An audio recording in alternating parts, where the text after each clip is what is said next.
Mbote, mbote, mbote, mbote.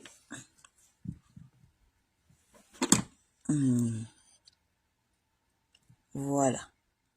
On est là. Bon. Bonjour, bonjour, bonjour, bonjour les amis. Bonjour, bonjour, bonjour. Bonjour Kaka René, comment tu te portes? J'espère que tu te portes bien. Jambo, jambo, jambo. Mes chers amis, aujourd'hui, je vais faire des lives, ok? Oh, live nanga liboso, et aux alamulaïte, et puis je vais faire le sport, et puis on a aussi sa sport. Nakozonga, to sur la makambu ya ba palestinien, hein? Ouais. Nakozonga to sur la makambu palestinien, na deuxième live nangai après-midi, après avoir fait du sport, ok? Bon, mais maintenant là, je voulais faire ce petit live, ça sera pas trop long, eza live ya mukuse, et j'espère que batunanga bazwaka ba vidéo awa bamimaka na YouTube kuna, j'espère que vous allez faire votre travail et puis message comme la Zakari Baba Baswe, ok? Ce n'est pas la première fois nasali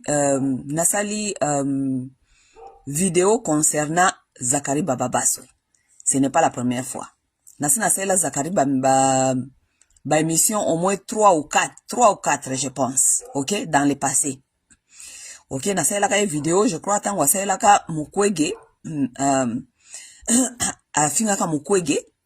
Il a manqué du respect à Mukwege, et puis je crois qu'il a fait la vidéo mususu avant les susu ezaki poka na makambia mwana na ye o ezoko zonga ko circuler na internet, ok? Vidéo na kosa la Zakari Baba Baswe ezaka ka même vidéo oyo na ko rappeler makambu na ye bisaka ye tangu na salela ka ye vidéo pona ko sola makambia mwana na ye pour la première fois. La première fois tangu ba congolais bazaki mwana na ye ba tie na ba vidéo ba filmer ye. J'avais fait une vidéo pour cela. Et je vais encore les refaire. Parce que, batulokola bazakari, baza batumoko baza na matoi mangongi. Il faut qu'on finaka ye matoi. Mutulokola Zakari Baba Baswe, azali bana oyo bayoka kana na malobate. Il faut qu'on beta ye fimbo. Et je pense que c'est ce que les Congolais sont en train de faire. Ok? Bon, sentiment azali partagé. Pourquoi? Parce qu'il y a des gens qui se disent, non, ce n'est pas normal, boke ndokozwa mwana na ye, oyo, azali na ba capacité nyon sote mental, boti akayena ba vidéo pona kolinga ko atteindre papa na ye, ko ridiculiser papa na ye. OK? Mais ba mususu bazali ko mulobake, non, parce que Zakari a fait tellement du mal aux gens et que il faut yepe ko luka ko targetier na place là où ça fait mal. Je vais vous dire quelque chose. Personnellement moi Masawa, nakoki kozwa mutute soki naza na guerre na yo par exemple. Si je suis en guerre avec toi, nakozwa bana na yote, nakozwa mobali na yote, nakozwa famille na yote. Moi, je vais me battre avec toi. OK? Oui. Et puis, ça ko dépendre aussi. Vous comprenez? Et ça ko dépendre. Parce que, bon, moni ba guerre moussou sezali personnel.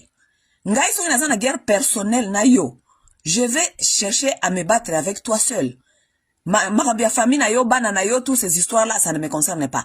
Mais, les gens ne doivent pas non plus oublier que Zakari n'a pas un problème personnel avec des gens. Zakari a nakati ya guerre politique.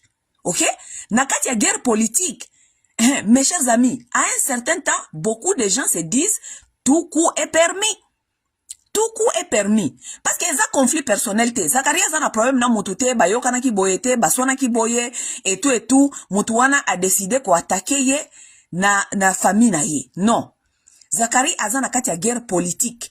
Nakati ya guerre politique otozana nakati ya Congo, nous sommes en train de voir que il y a des gens qui mangent, qui maltraitent les gens, et eux-mêmes, ils épargnent leurs enfants, politiquement, mais ils s'en foutent, souffrir. C'est ça la guerre dont nous sommes dedans. Ça veut dire que, lelo, ceux qui sont na politiciens, oh oui, ezali na droit ya ba Congolais, bata la paix, famille na yo, si c'est là où ça fait mal, ils vont frapper là-bas. Si c'est là où ça fait mal, ils vont frapper là-bas. Je vous dis souvent les Congolais, biso toza na kati ya guerre. Koza na kati ya guerre, ce n'est pas veut dire seulement que ozali na front line. Front line ezali soda o yakendaka na front. Na kati ya guerre ezali ya ndenge mususu. Il y a la guerre politique, il y a la guerre militaire, tout cela. Bao bakendaka na guerre politique. Et na guerre ya guerre ya mandoki. Boye bake soda nyonso zalaka ndenge moko te.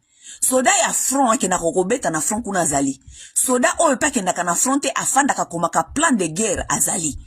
Ça veut dire que dans la guerre, il faut savoir où tu es, dans quelle position, na mutuna stratégie na ye. OK?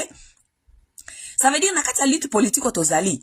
Biso nyoso pe tobundaka guerre moko te. Ezala ba analyste, ezali na batu oyo babengaka ba fire distraction, donc akendaka liboso ko distraire, ezana batu oyo moko pe bakendaka stratégiquement pona kolinga ko nuire ba émotion na bino ko déstabiliser bino. Parce que ennemi na yo, il faut ko luka ko déstabiliser dans toute na ndenge nyoso. Ko kanisa te ko déstabiliser ennemi na yo oza ko bunda na na plan boye alors que mentalement, moralement, émotionnellement, tu n'arrives pas à l'éteindre. Donc, il y a des gens qui ne comprennent que pour atteindre le batu lokola bazakari, il faut qu'on landaye na terrain au ezali émotionnel. Et tout est permis dans la guerre. Vous comprenez? Tout est permis dans la guerre que vous êtes en train de faire. Nakaya ba Congolais na mwana Zakari boye. Mes chers amis, vous devez comprendre certaines choses. Bana ya ba Congolais ba kuiko souffrir te po ba épargner mwana Zakari. Non, non, non, non, non. Les enfants congolais sont en train de mourir au front. Bana ba congolais bazangi ba hôpitaux. Tozo tiela bino ba vidéo a kolakisa bino nengengi ni ba hôpitaux mususu na Congo, mai ezo kota na ba hôpitaux, docteur azoko tambola ka likolo mai poke na kopesa batu bakisi, bana batu balali, bazana condition malamu te et loko moko ya malonga te. Mais comment est-ce que les politiciens qui nous font mal jusqu'à ce point, bango bapesi bino ba hôpitaux te, mais bango pona ko parmi bana na bango basoke ne kozo ba soins médicaux na poto bino bo épargner bana na bango bolo bateke il faut pas toucher à leurs enfants. Non, ça c'est une faux guerre. Wana comme guerre ya lokuta. Oui, parce que bango esika basali bino pasi, bino pe il faut bosala bango pasi place wana. Si ça dans leur âme, si ça dans leur émotion, vous devez toucher là où ça fait mal. Yangona e ben rabino na bisa rabino ba congolais, vous devez apprendre l'art de la guerre. L'art de la guerre, ça veut dire comment savoir se battre avec celui dont tu fais face à. Mutu soko to sa na face et que émotionnellement soko ka ko atteindre te luka ko atteindre na ndenge mususu luka et physiquement. Soko luka physiquement te luka ye na quelque chose. Luka ye partout, luka torche, luka ye. Il faut le chercher. Dans l'art de la guerre, il n'y a pas des émotions. On atteint son ennemi partout où on peut l'atteindre. Vous comprenez? Nakati ya art de la guerre, je vais vous apprendre quelque chose. Ce que vous avez bundana moto, ok? Là où ça fait mal, c'est là où il faut frapper. Frappe là où ça fait mal. Kolingate oke ndeko simba ye na mutu alors que mutu ezo sala ye pasité. Soki osimbi mutu na liboko et que mutu ana gangi, ça veut dire c'est là où ça fait mal. Dans l'art de la guerre, on vous permet de continuer de frapper là où ça fait mal. Parce que wanande pote sike zali. Pona o lembisaye, pona ye azoka, il faut qu'on continue de frapper là où ça fait mal. C'est ce que les Congolais sont en train de faire à Zakari Babaswe. Ils sont en train de frapper là où ça fait mal. Pourquoi? Parce que Zakari veut se faire croire qu'il peut venir narguer le peuple congolais. Koye bisabiso ke ye azoko lukala, azoko milukela ye moko. Aki kose la mutute politique. Aki komisale la ye moko. Alors que la politique, bakena osala ngopo na yo moko te. La politique, c'est l'art de la gestion. Gestion publique, communautaire. Ok? Mais Zakari nous nargue nous.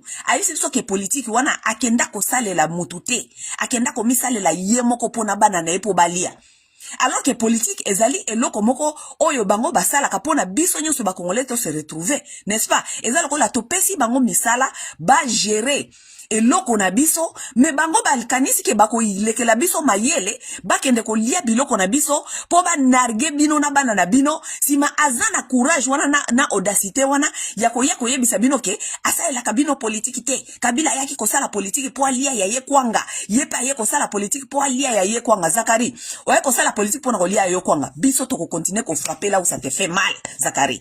Mais si c'est dans ton âme, c'est là où nous allons continuer à frapper. Et ça là, moi je ne vais pas décourager les Congolais, ça là yo mabe et si kanyo so ba ko atteindre yo Zakari parce que c'est ça la guerre. Vous bino bozui biso ba Congolais bazo ba na bino, mais biso ba Congolais to utiliser ba émotion pour na ko épargner bino, bozala to épargner bino na bana na bino, jamais ça ne peut se faire. Jamais ça ne peut se faire. À la guerre comme à la guerre. Ngai masawa na sala ka politique awa. Moi j'ai fait la politique ici. Mais les Congolais, batu oyo baza soit disant ba mona nga adversaire na bango. Les gens là n'arrêtent pas appeler mon père. Les gens là n'arrêtent pas à chercher mes frères et mes sœurs pour leur dire les histoires. C'est à la guerre comme à la guerre. Parce que bayebike, ceux qui baluki ko atteindre ba famille nanga, bande konanga bakolinga quelque part ba affaiblir nga. Pourquoi? Parce que ezali loko la point faible nanga. Famille nanga kozala babande ko benga o masa o moni, ozoti abiso en danger, o moni balobi boye et tout. Et kolinga quelque part et affaiblir nga na diminuer makamnaza koloba. Pourquoi? Parce que ces gens là maintenant connaissent ma famille et ils veulent atteindre ma famille. À la guerre comme à la guerre, mes chers amis. Vous allez jamais interdire des gens à se battre dans la façon dont ils savent que, ah ouais, c'est là où ça fait mal. Ok? C'est là où ça fait mal. C'est là où ça fait mal. Zakari, ba Congolais yo zaki ko zoba wana, ozoko songo ke yo kendo sa la politique pona yo, pona famille na yo. Bango pe basi bazui chemin ni bako kende pona ba atteindre yo. Et ils savent depuis longtemps que chemin moko baki ko atteindre yo kazali mwana na yo. Zela moko bako zoye si ko en otage, bazui lokola ba Hezbollah bazwaka ba terroriste, bazui batie quelque part et si kaza ko liate, et si kaza ko sala te azoko souffrir. Ndoko yeba mukolo souffrance ya peuple congolais. Ndoko yeba souffrance ya batu oyo botika la jamais kotongela opito po boyiba bambongo na bango nyonso ba memaka bana na bango na opito qui s'ezali te Zakari à cause des gens comme vous. OK? À cause des gens comme vous Zakari. Donc yo lokolo ebi souffrance ba peuple congolais te na pasi nini bazali ko vivre ngona bana na bango ya yo a cause la ridiculiser na public. Mokolo pe bana batu mususu pe ba congolais ba kotia bango maboko ba cause la ridiculiser en public. C'est ça la guerre. C'est ça la guerre que vous avez cherché. C'est ça la guerre que vous avez cherché.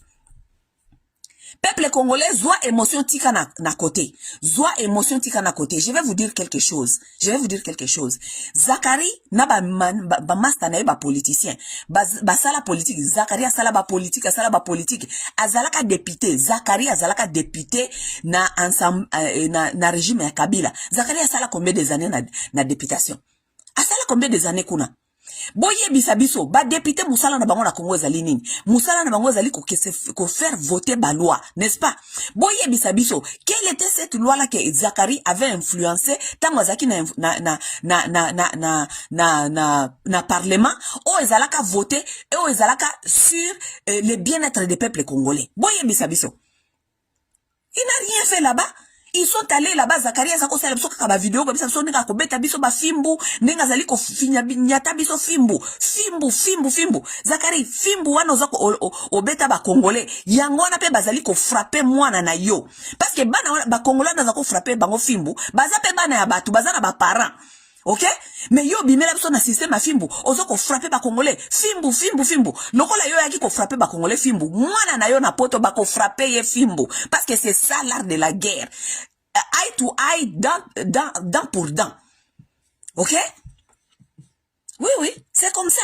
Zakari azalaka na ensemble. Boye bisabiso loi nini Zakari akendaka ko influencer kuna bien à faire voter kuna na ensemble o ezaki ko privilégier peuple congolais. Et l'autre côté akende ko milukela ye moko vina ye. Lokola bisaki mino ke akendaki kuna ko milukela vina ye. Akendo lukela vina ye po ye na bana na ye balia alongola bana na Congo ame bavango na poto o ya bino bana ba congolais ba continuer ko souffrir po bango baza ko lia mbongo na bino. N'est-ce pas? Zakari, tu n'as pas encore vu. Tu n'as rien vu.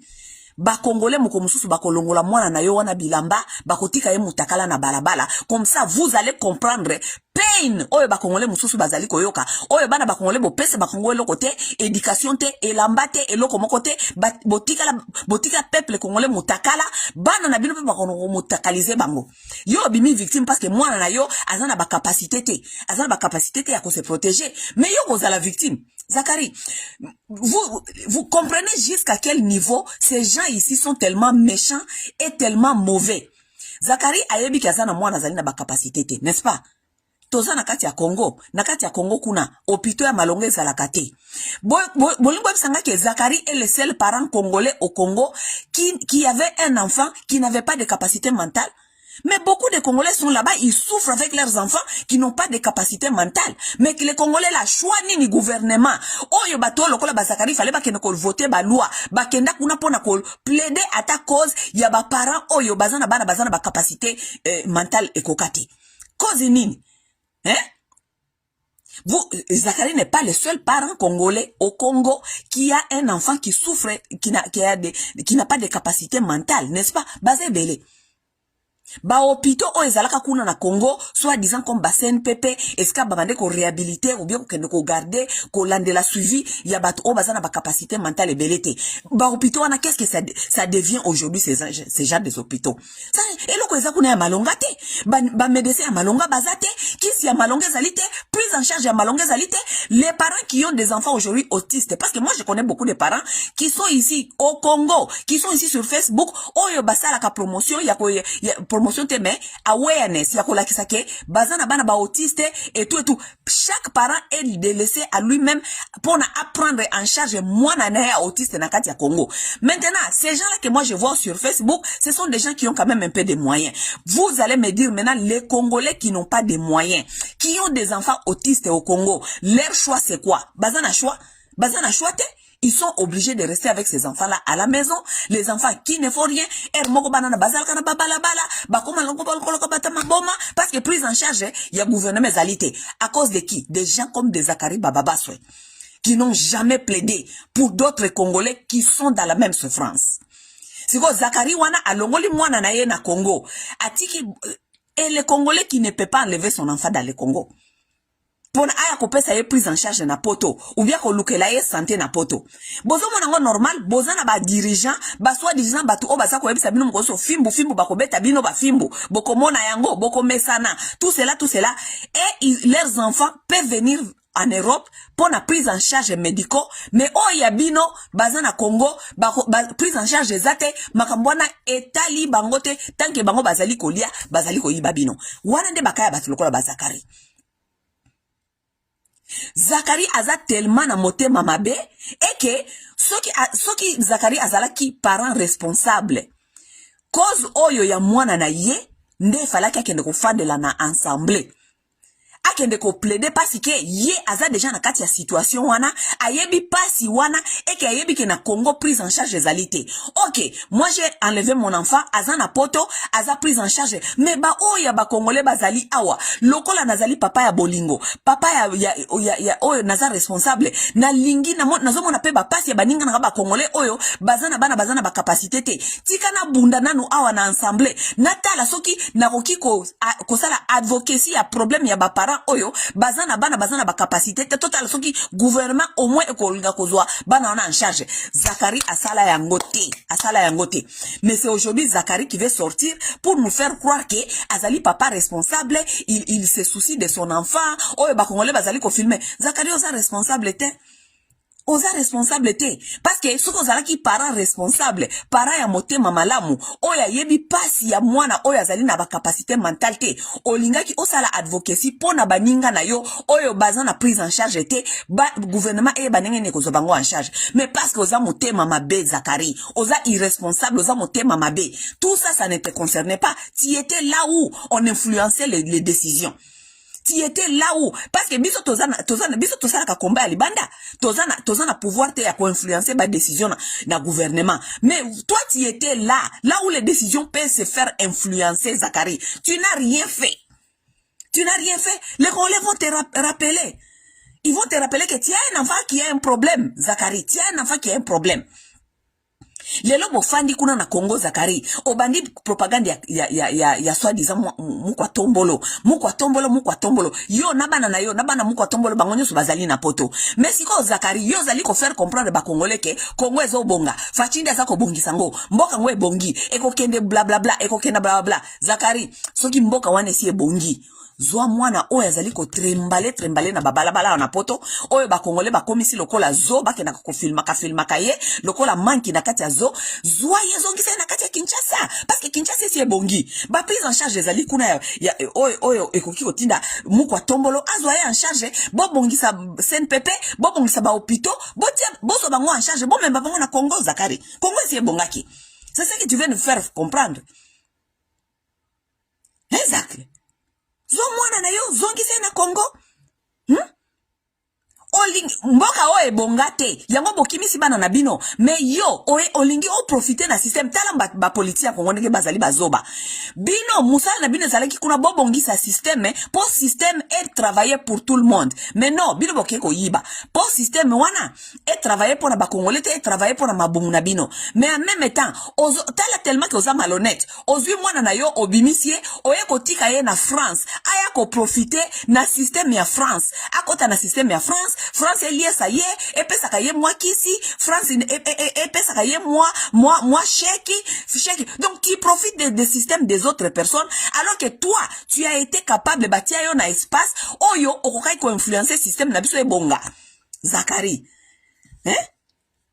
oyo babenga ba Nigérien balobaka babio ozokolinga koboma ndeke mibale na lance pierre moko donc ozo lancer poto olia makambo ya poto o profiter na système ya poto bano bafana na poto mwana lia kakisi ya poto ba docteur ya poto nde baza malonga eloko nyoso mais en même temps ozo kolia na Congo musala oyo ozo ko profiter nango na poto awa oyo baninga basalela ba fandisa système fanda pour profiter na ba peuple na bango pour profiter na bato bazali vulnérable yo oza na capacité ya kosala makambo wana na Congo mais olingi kosala yango na Congo te mais oza koya ko profiter na système bato mususu zakle ba congolais bakolakisa yo fire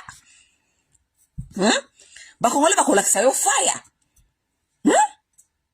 mes chers amis arrêtez d'être des gens qui ont des émotions. Ok? L'art de la guerre nous dit c'est lui qui se base sur sa base des émotions est déjà appelé à perdre la guerre. Oui Oya se battre avec ses émotions est déjà appelé à perdre la guerre. Donc, on enlève les émotions, on se bat sur le terrain de la vérité et le terrain il y a misu na misu, mukonga na mukonga. Oui.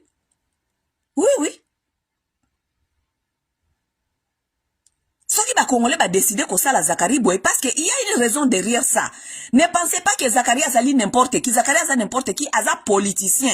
Mutu oyo azala qui n'a pas capacité, azana ba capacité, il y a qu'à faire influencer les choses pour faire changer les choses. Si tu ne fais pas influencer les choses, ba futa ka babana ko futa ba yepo na makambuana. Si tu n'as pas fait ce travail là, les Congolais vont bakola kisayo Zakari bakola kisayo. Que osa inutile, osa na conseil moral à ta mon côté, osana, tu ne peux pas venir même te défendre comme un parent, kolobakeo, mwana wana bozo ko sala ye boye, mwana, Zakari mwana wana, il fallait za pembeni na yo papa na ye, parce que ye mwana wana zana ba capacité te, yo papa na ye ndo zana ba capacité, lokola yo papa no zana ba capacité, il fallait se battre très dur, pona, système pa na biso e bonga, système pa na biso e zala bien, pona mwana na za la prise en charge, pembeni na yo esika yo fandaka mwana zali na ba capacité nyonso te ba fandi sakaye musika te okimisie parce que kune esika yo fandi olingi ojuir obimaka na babuto sala nyonso lingi otika mwana na yo na balabala Zakari na balabala mais mwana na lokola za ba capacité belete Zakari moko musu bakokuta ya kufi na neige Zakari bakokute mko msusu ameli soki bangi asali soki ndengini yekubia piqué crise akufi na se ya neige Zakari bakokuta kama mwana mko msusu akufi na se ya neige si matango ba congolais bakokende kozwa ba video kolakisa ke mwana na yo bakuti akufi na se ya neige e koza susu congolais za motema mabe te Zakari parce que ozali papa moko irresponsable et ce sont les gens comme vous qui sont à la tête de la nation des irresponsables les gens qui n'arrivent même pas à gérer leurs propres enfants leur propre foyer les gens qui n'ont pas l'amour de leurs propres enfants, leur propre progéniture. Si ko ba congolais ko pesa bango nini? Zakari mutu lokola yo. Eloko nini ko offrir ba congolais parce que mwana na yo moko ozana motema malamu na yete. Parce que soko zaki motema malamu ya mwana na yo. Nde mwana na yo azali prise en charge na mboka wana yo ozobenga le lobi ke Kongo ezali ko bonga et que kobeta biso fimbu na fimbu tozana besoin beta biso fimbu te Zakari tozana besoin obeta système fimbu système changer makambo changer ba prise en charge ya bana o bazali na ba capacité mentale te baba na kozo bango na charge beta nde système fimbu tozana na besoin na yo to beta biso fimbu Zakari tozana besoin na to beta biso fimbu biso nde tokomi ko beta yo fimbu fimbu wana yo beta ki ba congolais e baluke liyo parce que ba congolais pe bakotika yo te oui s'ils peuvent pas t'atteindre quelque part ils vont atteindre ton enfant wana kutu ezali indiscutable boko pekisa yango ba congolais te parce que à la guerre comme à la guerre parce que nga masawa ndenge nazali awa ba congolais ba benga ka papa nanga ba congolais ba benga ka bandeko nanga ba congolais ça veut dire basala ba recherche yanga ba luka ka ba o yanga c'est ça la guerre. C'est inévitable ce qui est en train d'arriver à l'enfant des actes. Boko pesa congolais moko le loi salango, mais combien de fois ba filma mwana wana? Boko pesa le congolais moko salango, lobi mususu pe ko bima ko filmer ngo kaka. Oh, il y a des gens, les choses qu'on ne peut pas contrôler lorsqu'on est dans la guerre avec des gens. On ne peut pas contrôler. Il faut se préparer mentalement, émotionnellement, psychologiquement. Le rôle ngana se prépara mentalement, émotionnellement, psychologiquement. Moi, je suis très préparé. Parce que je sais que je suis dans la guerre. Nazana kati ya terrain à guerre. Nayebi que n'importe quand baki ko attaquer peut-être attendre de konanga, ata papa nanga et tout. On a appelé mon père plusieurs fois pour lui dire, moi na yo wana soko pexé to bomaye. Mon père est très préparé mentalement, émotionnellement. Papa nanga yebisa bango bino mango na place ko luka ko ya ko benganga ko yebisa ngai. Mais boye beska fanda ko ne malbo ko bomaye. Vous pensez si vous me dites que vous allez la tuer, moi je vais faire quoi? Je vais l'interdire de parler? Aza adulte, Aza responsable makamboza koloba. Si elle doit mourir pour sa cause, elle va mourir pour sa cause. Parce que vinaye et benga qui est nenge wana. C'est ça mon père leur dit. Donc, lorsque vous entrez dans la combat, ce qui n'a qu'à tia combat, koyate na mayo pété. Kokansate oh, oui, nazana mayo pété, nazana bana bazali boye, bako finga bana nangaite mon cher. Oye na kati ya terrain politique esika kwanga na biso nyoso ezali yo décider kozala yanke ozwa kwanga wana oliango yo moko metokoluka bana na yo tokokota tina kata slip na yo eloko nyoso pour te faire déstabiliser tokoluka ngo.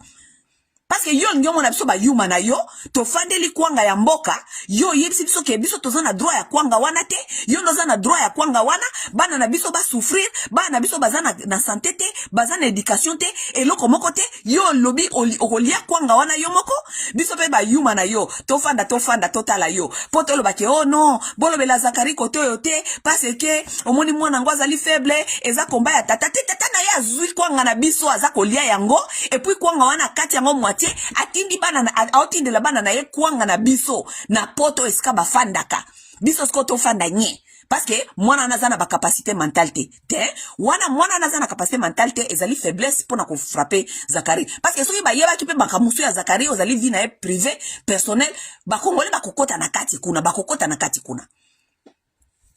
donc préparez-vous mes chers amis, c'est à la guerre comme à la guerre ezali terrain glissant. Au saliereur to lié yo. Oui, c'est comme ça. Au saliereur to lié yo.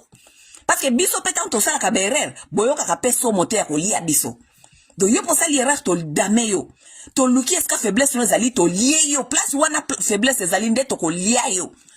Ngana bisa bino tout le temps ngana bango jamais bo mona ngana publier awa na matanga. Na Facebook, bino kansi depuis na Facebook ngana zaka na matanga te. Na kufisa ka mutute na famille nanga na kufisa mutute eloko moko te. Mais parce qu'il y a des choses que je sais que ça faiblesse nanga na ki jamais ko partager on a bino parce que je suis préparé psychologiquement.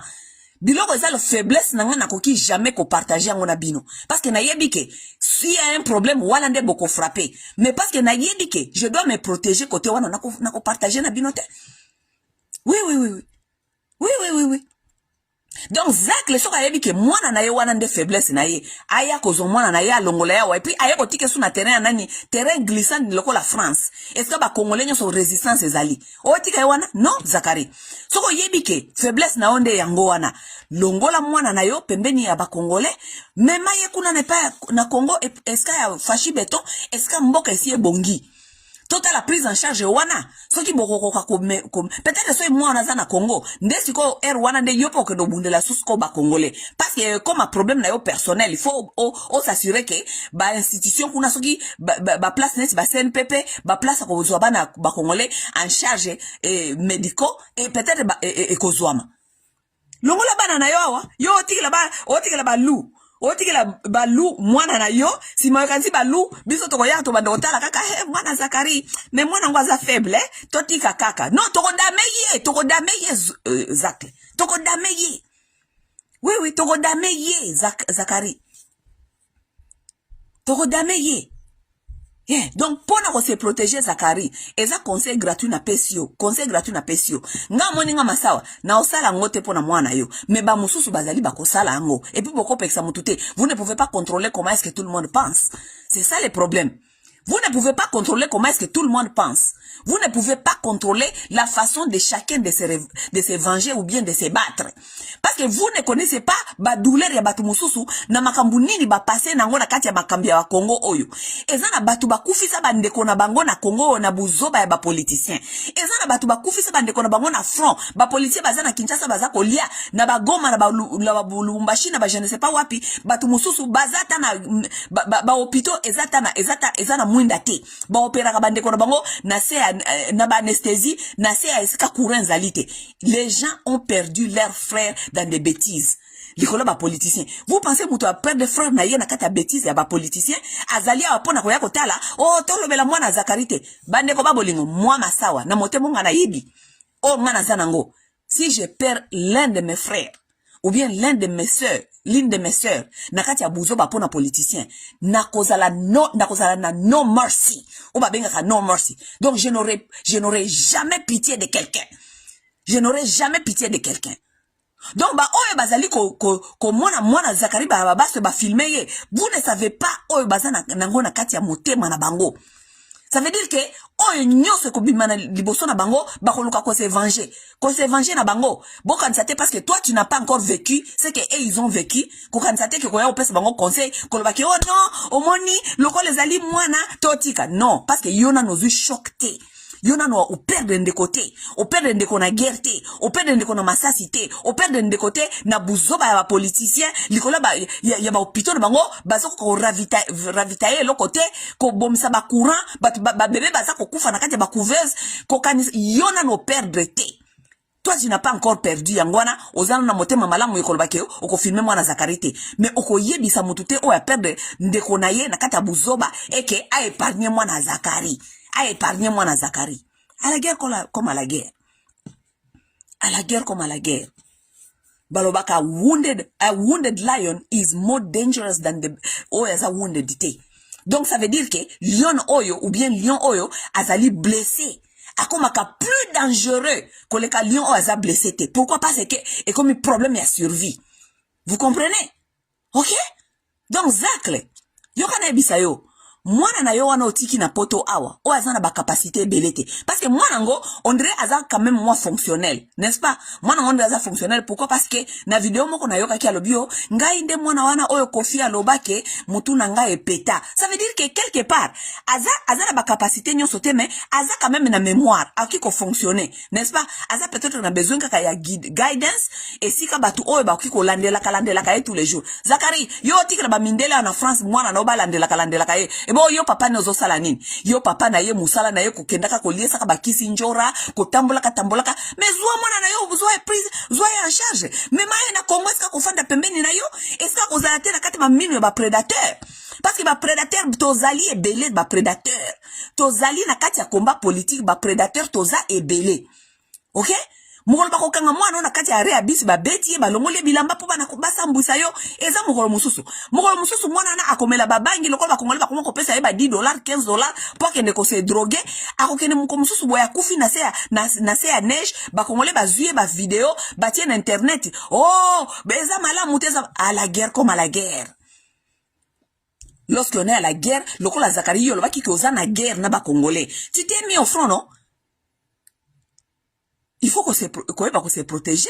So qu'on se protéger te. Yo ba nani ako protéger biso balu. Biso ndeto fanda to protéger yo Zakari. Toza pona o protéger te, toza apona ko lia yo parce que on est à la guerre comme à la guerre. OK? Nde message bope sa Zakari yangona. Bolo banayeke aza irresponsable. Aza na besoin te ya ko betela kapso ba masolo. Mwana, bazui mwana, basalié boye. Oh Zakari, c'est là où ça fait mal. Toi tu as pris l'art de la guerre, c'est là où ça fait mal. Donc on peut t'atteindre là-bas sur ton enfant, c'est là où toko fina sikoyo makasi place wana kakande toko fina makasi ki liboko ne kubukana. Zakle. Oui. parce que yo za na mbongo bakongole baki ko atteindre yo te parce que sango koma na France ofanda kana ba hotel parce bakokole bakozwa yo te okozwa sécurité e boza ba nyangala kata ba yuma ngana koma kana France wana bokosala ngelo côté ouais peut-être les autres na sécurité mais maintenant bakongole basi ba comprendre que place là baki ko atteindre yo Zakari eza psychologiquement eza émotionnellement ça veut dire et pas mwana na yo wana bakongole bako trembale na balabala lokola torchon eza ko torchonner balabala parce que bino musala bosala kana kongonde yango wana ko trembale ba via ba congolais na bana na bango lokola ba torchon na balabala parce que bino il faut bolia bino il faut ko se retrouver bino boya ko sala politique te pona ba congolais boya ki ko sala politique pona bino moko n'est-ce pas Zacle oya yo toko trembale na nzela balabala soka za ko suba il faut ko filmer na balabala nenga za ko suba soka za ko sumba na nzela il faut ko filmer parce que place wana nde ezoko sala Zakari pasi ça veut dire toko continuer ko fina place wana Zakari toko fina yango ti yo okoteyama soki nanu mutu ateya yo te Zakari okoteyama bakongole basi bayebi place akofina ka yo ti okoteyama bopesa biso ba masolo te ke mwana nous sommes dans la guerre à la guerre comme à la guerre c'est lui qui utilise les émotions dans la guerre est appelé à perdre la guerre c'est ça